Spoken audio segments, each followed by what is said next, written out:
while I am driven by many different philosophies towards music education, one of the biggest ones for me is that I believe that every rehearsal that the students come into should be an aesthetic experience. If they're going to have a performance that reaches an audience, they need to have gone there themselves. And the fact that it's an aesthetic experience where they feel that joy and that rush of musical communication means that when they do that at a performance, it's a place they've already been, and it makes the audience much more able to follow them and go on that musical journey with them. It also, I think, gives them a sense of purpose in what they're doing, that it's worth my time to be in that rehearsal. Now with that comes the development of a core of sound, and I spend a lot of time on that. I believe that if the tone is not beautiful and characteristic and resonant, that there's really no point in playing the piece because it's not going to be pleasant to listen to. The more resonant and beautiful the sound, I think the more people will follow along with the emotional content of the music. And with that, I do believe that we need to establish a culture of excellence amongst the students so that even their smallest warm-up sounds have that beautiful quality to it. Once they've attained a sense of excellence in their musicianship, why would they ever want to settle for anything less than that? So that every sound that they make is guided by that principle. So those two things together, I think, really make a driving force within my music teaching, that sense of the aesthetic in the rehearsal, and that the core of sound is a beautiful and resonant sound. One of my proudest moments as a teacher came in the days right after 9/11 when we had to play the first public performance after that event. And we had postponed the football game from the Friday before to the beginning of the next week. And we found that we needed to do something. And so the band had in its storage lockers an enormous American flag, 60 feet by 30 feet, great big thing. And so we smuggled it onto the field, as it were, by hiding it amongst the students.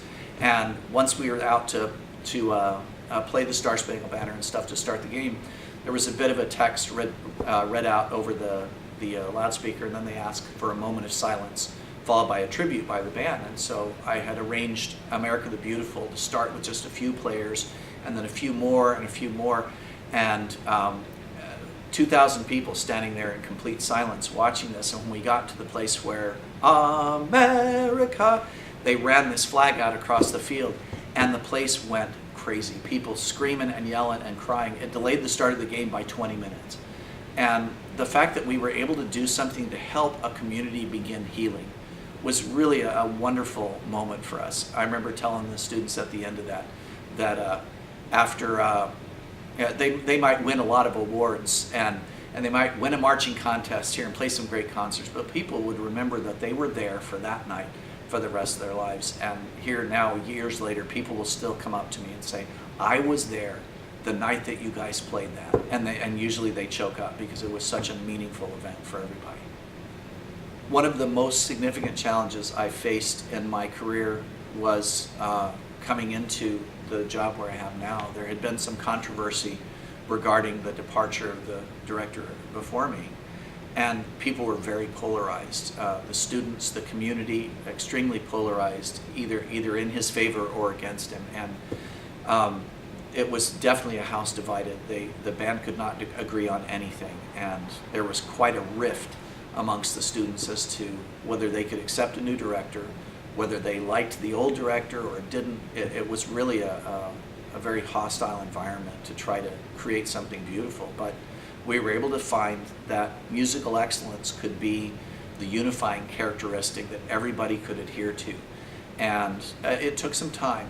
Honestly, it took about 5 years of constantly reminding ourselves that we're here to do something beautiful together. And now the unity within the band is just a beautiful thing to see. My personal vision for music education, I think, can be summed up in an experience that I had just a couple of years ago. I had a very gifted student teacher, terrific student teacher. And his supervisor, his evaluator, came from the university to observe him in a lesson. And at the end of the lesson, she came to me and she said, "Your program is so powerful and so strong. What do you attribute that to? Is it because of your budget? Is it because of your facilities? Is it because of your schedule? And her question caught me completely off guard. I wasn't thinking along those lines at all. And what I realized that it was the success was based on the musical imagination that I'm able to bring to the program. I think that a successful program comes from the musical imagination of the director, that if they can imagine a fantastic result, the students have a great chance of getting there. If it's something where, well, we've gotten through the piece and that's good enough, then that's as far as their imagination went. And that will drive everything from what kind of tone the kids play with, how well in tune they play, how much they understand about music, how much they understand about form or the history of a piece of music, how they understand the role of music within our society. All comes down to the musical imagination that the teacher brings to the students. That the greater that imagination is, the greater results that you can get from it. And I think that part of that musical imagination is it gives this kids a chance to do something that's real. So much of their life experience right now is virtual. Whether they're sitting on a bus with each other, texting each other rather than just conversing, or that they experience the world through what they see on their computer screen, what they see through their camera lens. There's just so much that isn't real, and when they can make music together, that's something real. There's no question about it that they've achieved together something really worthwhile.